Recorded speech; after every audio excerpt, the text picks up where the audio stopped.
Nuestro primer invitado del día de hoy, pues, es nuestro amigo José Rijo Presbot, director general de presupuesto. Qué bueno tenerte aquí, José. Bienvenido, buenos días. Bueno, para mí es un gran privilegio poder participar en mi primer programa.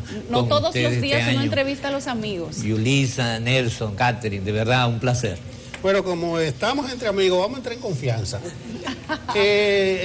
Rijo, permíteme así que te tutee. Tú estuviste junto con el ministro de Hacienda y el presidente Abinader en una reunión con el presidente de la Suprema Corte de Justicia, pero no se ha dicho el motivo. Incluso llamó la atención porque en el Día del Poder Judicial, Luis Henry dijo que por ética él no va a pedir nuevo presupuesto porque la situación está difícil. ¿Qué se trató en esa reunión del presidente de la Suprema con el presidente Abinader, con el ministro de Hacienda y con José Rijo Presbot?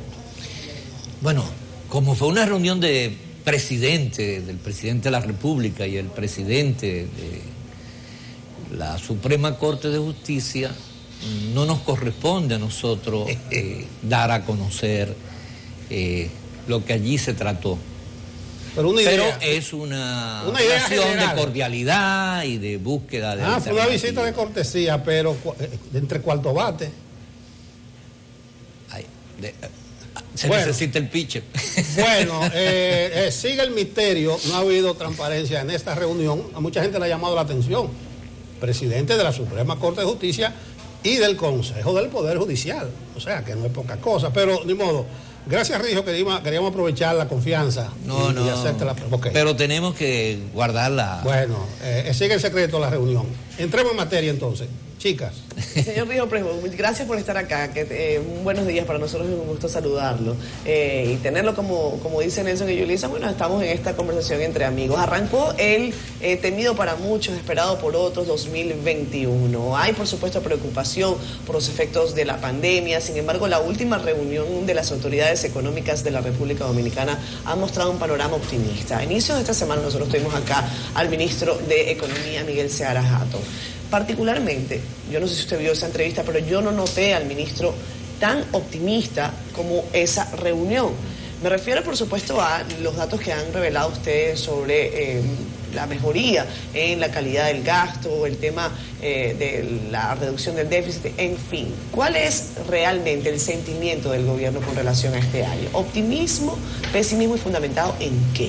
Construido fundamentalmente en la esperanza de construir una sociedad más humana, con respuesta a tratar de mitigar lo que es la pandemia, porque hay que entender que vivimos en una situación que estamos a veces hasta paranoicos, desde que nos juntamos con alguien que sabe que ya que le tiene COVID o que le anuncian, de una vez uno entra en una ansiedad.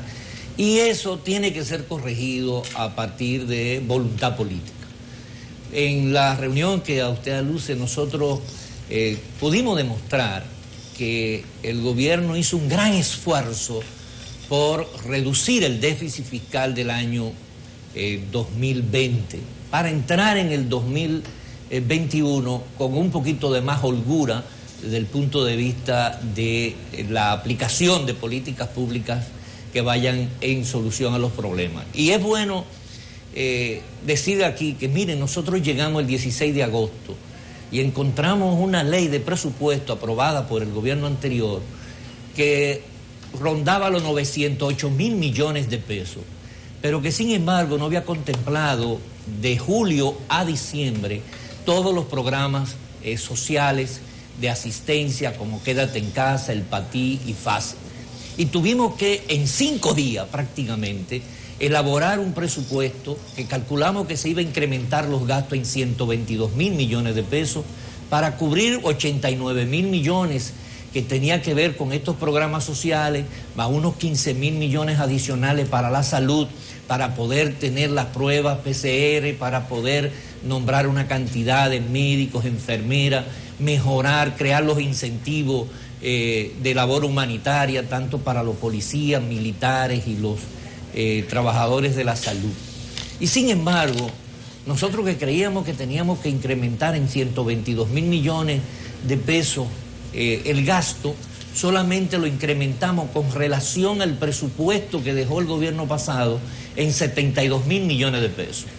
Pero sin embargo, cuando analizamos el gasto, vemos que la inversión que hicimos fue por encima de los 130 mil millones de pesos, lo cual implicó necesariamente una disminución del dispendio, del despilfarro de cerca de 60 mil millones de pesos que nosotros veníamos denunciando. Lo único que no pudimos hacerlo al momento de introducir la modificación del presupuesto. Entonces, esa restricción de gastos, despilfarro y que no van en beneficio de la sociedad, es parte del control del gasto que nosotros vamos a tener este año, porque ya lo tenemos identificado, sabemos cómo lo vamos a tratar, y eso nos va a permitir a nosotros mantener fase que no estaba contemplado continuarlo, lo vamos a mantener hasta abril. Igualmente, quédate en casa se va a mantener hasta abril. Y algo que la gente todavía no ha visualizado es que el ahorro que nosotros tuvimos el año pasado nos permitió quitar de por... Algo histórico era que los ayuntamientos tenían necesariamente que todos los años tomar prestado para pagar el salario 13, el salario de Navidad. Sin embargo, nosotros le aportamos 579 millones de pesos para que no tuvieran que endeudarse. Eso sí, con el compromiso ya que desde este mes comenzamos a retenerle la 12ª parte de los salarios para que en diciembre no tengan que buscarse ese dinero. Igualmente, y quiero aprovechar ahora para los gobiernos locales, tanto de los distritos municipales como de junta, porque en la ley de presupuesto de este año, que tiene un avance enorme en su estructuración, por primera vez se le pusieron epígrafes a los articulados, se estableció por primera vez la estructura programática de cada institución. Pusimos en ese que si los ayuntamientos, si los gobiernos locales, al día de mañana 15, no reportan los presupuestos aprobados por sus consejos, le vamos a retener la transferencia que le corresponde, porque es una obligación de acuerdo a la ley orgánica del presupuesto y a la misma ley de los ayuntamientos del Distrito Nacional, remitir el presupuesto aprobado por el Consejo. Y eso nos va a dar a nosotros una tranquilidad para poderle darle seguimiento a la buena ejecución también a los gobiernos locales. Por el lado de los gastos, hemos establecido una norma para este año que tiene un valor para mí extraordinario. Hasta el año 2011, lo que se llamaban disminución de cuenta por pagar, apenas eran unos 1.000 millones de pesos, que era básicamente de sentencias condenatorias. El año pasado, nosotros terminamos con 48.000 millones de pesos de disminución de cuenta por pagar. En el 2019, el gobierno anterior pagó 66.000 millones de pesos. ¿Y qué es una deuda? ¿Qué es esa disminución de cuenta por pagar? Pues era un mecanismo de corrupción, porque era la forma de hacer contratos sin tener apropiación de fondos y se transferían para el año siguiente como un gasto, pero no se registraba como gasto, sino disminución de cuenta por pagar. El que ocurra, el funcionario que genere, haga acuerdos transaccionales, que genere deuda administrativa por no tener la certificación de apropiación, lo va a tener que pagar con su patrimonio. Y eso lo establece claramente la ley de presupuesto 237 de este año 2021. Y eso es un mecanismo de control enorme. Por ejemplo, si ustedes tienen 980 millones de pesos de certificado de compromiso para comprometer, usted no puede contratar hormigón asfáltico caliente, por ejemplo, por 11.500 millones de pesos. Porque los 10.500 millones de pesos lo va a pagar con su patrimonio. Porque eso es lo que dice la ley. Y esa medida nos va a nosotros a ahorrar enormes compromisos futuros. Hay que dar un ejemplo con eso. Vamos a ver, José, si en el futuro la gente puede ver que realmente eso funcione, porque el gobierno del presidente Danilo Medina había establecido medidas como estas en su primer cuatrenio, pero nunca se ejecutaron. Ojalá que, ya que tú dices que esto lo ha planteado el mismo presidente de la República, pues que en algún momento se dé un ejemplo. Pero quiero Yulisa, pero peor aún, el presidente Danilo Medina dictó el decreto 1517 en febrero del 2017 para que eso no ocurriera. Y Pero vimos nunca se cumplió. vimos cómo entre el 31 de julio y el 14 de agosto el gobierno pagó 20.900 millones de pesos sin pasar por el sistema presupuestario. Exacto. ¿No? Es decir que se violentó totalmente el decreto que era para cumplir la ley. El decreto no se necesita, ya la ley lo Por establecía. eso te digo que no basta con que el presidente emita un decreto al respecto, no basta con que se diga que es una norma, porque si en el transcurso de los 4 años esto se hace y no se sanciona, pues simplemente entonces va a quedar como han quedado otros al inicio de los gobiernos, que establecen una cantidad, una serie de medidas para que los recursos o el presupuesto se mantenga sano, pero luego esas medidas se convierten en un relajo, se violan de todo tipo de manera y es el mismo gobierno el que paga. Entonces, eso se queda solamente en palabras. ¿Cómo sabemos que esta vez va a ser diferente? Mira, se ha comenzado a hacer las predicciones del lugar. Lo primero es que la ley de compra y contrataciones, el portal transaccional no hablaba con lo que es el Sistema Integrado de Gestión Financiera, el SIGEF. Lo hemos puesto a hablar. Ninguna contratación puede hacerse si previamente no tiene la certificación de apropiación. Es que no va a hacerse. Mira, hubo licitaciones que se presentaron que por no llenar toda la rigurosidad que establece la ley de compra, tuvieron que rehacerse y volver otra vez a colocarse. Nosotros no pagamos, no incorporamos ningún proyecto de inversión, por ejemplo, que no esté valorado, no tenga el código que se llama el código SNIP, que es el código del Sistema Nacional de Inversión Pública. No hay posibilidad de hacer un proyecto, contratar una obra, si no tiene ese proceso del Ministerio de Economía, Planificación y Desarrollo.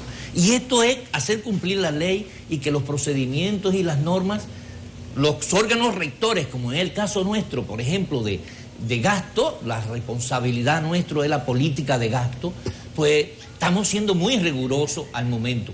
Por eso pudimos disminuir en 1.400 millones de pesos la compra de vehículos, por ejemplo. ¿No?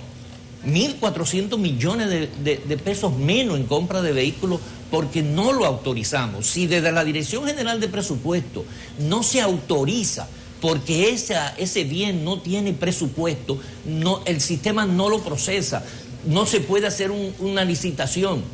Es decir, que hay los controles, el problema es que nunca se aplicaron. Ahora, nosotros sí estamos haciendo un esfuerzo desde el Ministerio de Hacienda de la revisión de toda la normativa del Sistema Integrado de Administración Financiera del Estado. La Ley de Compra y Contrataciones, la Ley Orgánica de Presupuesto, la 42306, la de Crédito Público, la de Tesorería, la de el Ministerio de Administración Pública. En fin, estamos haciendo un esfuerzo por mejoría en la norma para que tengan garras, porque una de las debilidades de nuestra legislación es que no hay garras. Rijo, hace tiempo que estaba por verte para hacerte una pregunta. Cuando lo del paquetico tributario, o sea, el primer proyecto de ley general del Estado para 2021, todo el mundo miró hacia tu persona como director de presupuesto, pero el presidente Abinader, de manera responsable, se tomó la demanda y él aceptó todo y explicó y tumbó eso. Pero todo el mundo miró hacia tu persona. Pero ¿a dónde voy? El 7 de octubre del año pasado, tú dijiste, hace 5 años debieron hacerse los ajustes para el que más gane, más pague. Y eso es lo que nosotros buscaremos en los próximos días. Y ahí vino el paquetico que se cayó. Está al frente el asunto del pacto fiscal. Vamos a ver, ¿dónde es que tú vas a buscar que más pague el que más gane? Mira, Nelson, yo siempre fui un opositor, y así lo planteé también, a que en la ley de presupuesto, el presupuesto general del Estado que se aprueba cada año, contenga figuras impositivas. Igualmente opuesto a la cantidad de instituciones que tienen porcentaje fijo para la asignación de recursos, porque eso representaría 660 mil millones de pesos si aplicáramos los porcentajes fijos, y cada año hay que poner un artículo que suspende esos porcentajes fijos. Yo siempre he sido opuesto a esto, y como tú comprenderás, la política tributaria, la política de ingreso, no es responsabilidad de la Dirección General de Presupuestos. Con esto lo que quiero significar es que siempre he sido opuesto al establecimiento de impuestos en la ley de presupuestos, porque no se debe hacer. Ahora bien, ¿qué pasa con la Estrategia Nacional de Desarrollo? Una ley que duró muchísimo tiempo discutiéndose, consensuándose, y que establecía que a partir del 1 de enero del año 2015 debió de haberse tenido los 3 pactos: el pacto educativo, el pacto eléctrico y el pacto fiscal. ¿Por qué no se quiso hacer el pacto fiscal al 2015? Porque atentaba al proyecto reeleccionista de Danilo Medina y prefirieron violar la ley a enfrentar la realidad necesaria de ajustar y que la carga impositiva no caiga de tanto peso al que menos tiene. Que hay un principio de equidad, de subsidiariedad, que son de las cosas que tenemos que aprender. Y por eso es que cuando se discutió el proyecto de ley que se iba a someter al Congreso y se establecieron, fuimos de los que planteamos la necesidad del pacto fiscal. Y por eso el presidente asume esa responsabilidad y dice: no estoy de acuerdo, vamos a cambiarlo, vamos a buscar otras figuras, pero convoco al Consejo Económico y Social para discutir el pacto fiscal. Y ahí en ese Consejo Económico y Social pues tendremos que comenzar a discutir todas las medidas, ¿no? Y para buscar todas las medidas, tú sabes que nadie quiere impuestos. Cada quien quiere que se le ponga el impuesto al otro, exonérame a mí, dame facilidades.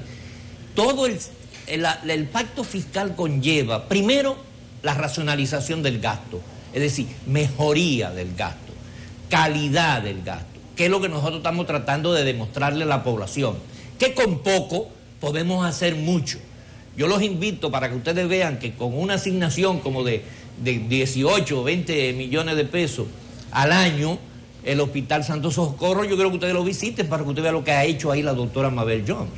Es decir, una transformación enorme de ese hospital, porque con poco, bien utilizado, sin coimas, sin comisiones, sin corrupción, sin despilfarro, se puede hacer mucho. Ahora, esa calidad del gasto tiene que venir acompañada, por otro lado, por una revisión profunda a todo el sistema tributario dominicano, a todo el sistema tributario.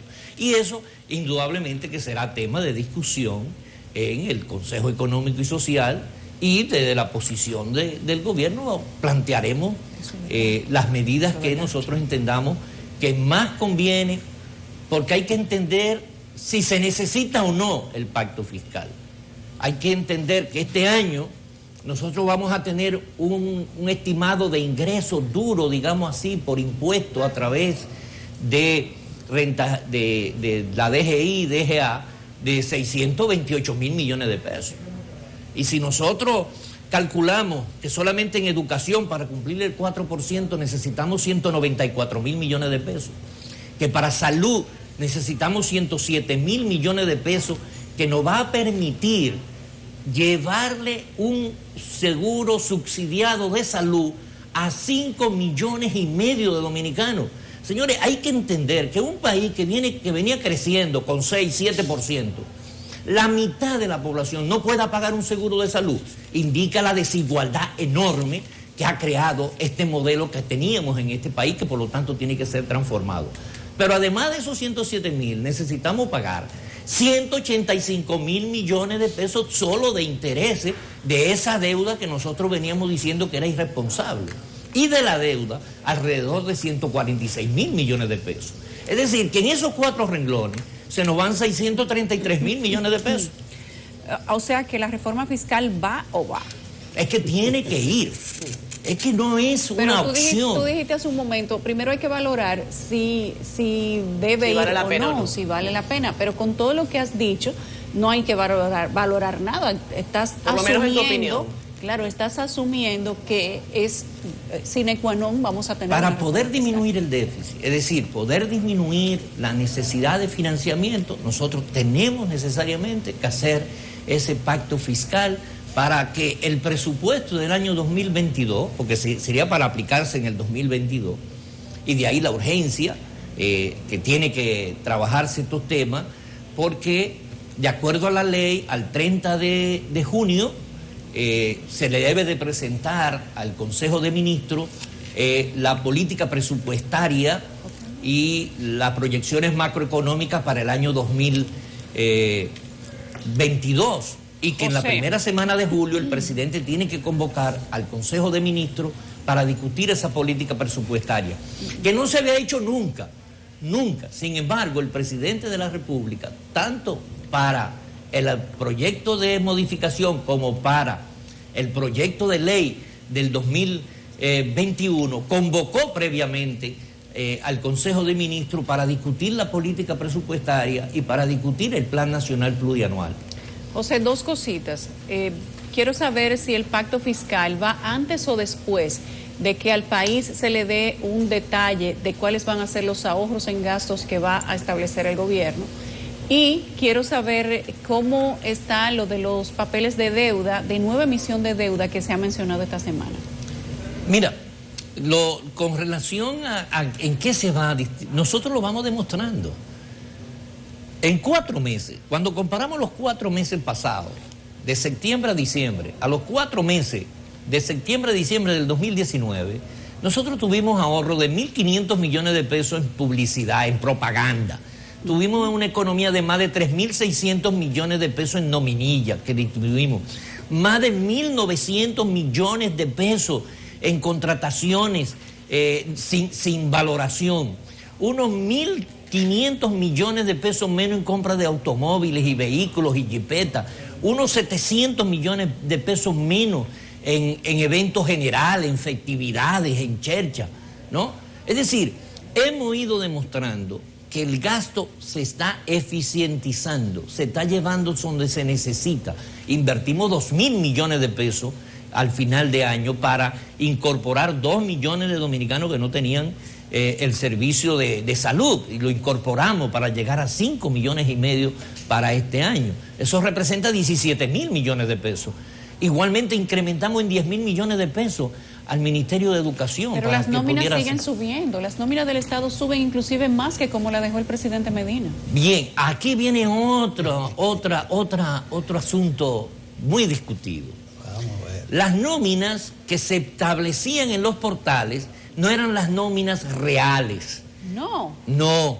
Una cosa era la nómina. Yo estoy diciendo que hemos disminuido más de 3.600 millones de pesos en nominilla, sí, porque no se veían. Eso eran fuera del presupuesto regular, sin transparencia. Nosotros estamos poniendo todo, y en el día de mañana habrá una reunión donde se van a definir y a preparar todas las normas para transparencia presupuestaria que debe estar en los portales, y cómo deben presentarse las nóminas, que tienen que ser por estructura. Es decir, si tú tienes una dirección con un director, una secretaria, tú no puedes tener una dirección con 3 secretarias, porque el organigrama, el cargo de esa institución es esto. Y eso lo vamos a transparentar.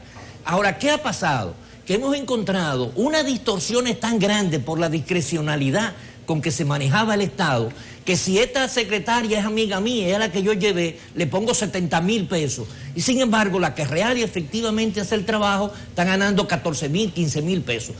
El promedio de salario de los empleados públicos es de 26.000 pesos.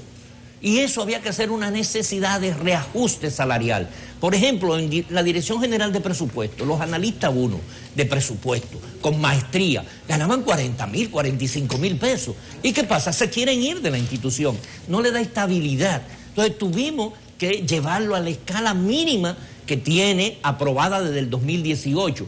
Eso era un ascenso de 45.000 a 60.000 pesos. Entonces tú dices, ahí hay un incremento de la nómina. No, lo que hay es una actualización de la escala salarial para tener mejores servidores públicos que tengan un buen clima laboral y que puedan aportar de acuerdo a sus capacidades y que puedan ir desarrollándose y tener esperanza de que pueden seguir creciendo en la administración pública. Señor Rijo.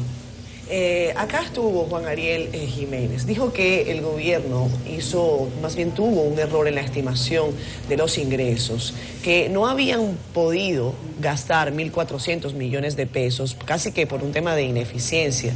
Y yo quiero que usted me señale si está de acuerdo o no y cómo pasa eso. Aparte, le preguntamos al ministro de Economía cuál iba a ser el impacto en el número de empleos, por ejemplo, de suprimir el programa Fase 2, cuando además se había dicho que se iba a establecer un plan especial de apoyo a las micro, pequeñas y medianas empresas.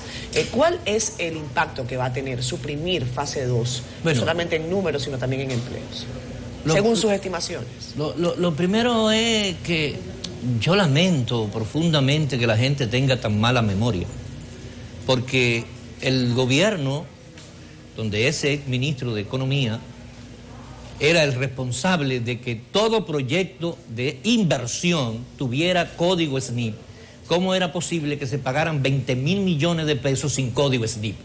¿Cómo es posible que se hable de incremento de 1.400 millones de pesos en los intereses cuando se hizo una emisión de bono de 250 millones de dólares que no ingresó a tesorería, que fue utilizado en una maniobra entre administración, entre el Ministerio de Hacienda y el administrador del Banco de Reserva y la OISOE y el Ministerio de Obras Públicas, que les representa 1.400 millones de pesos de intereses para pagar una deuda que no se conocía, que no entró al sistema.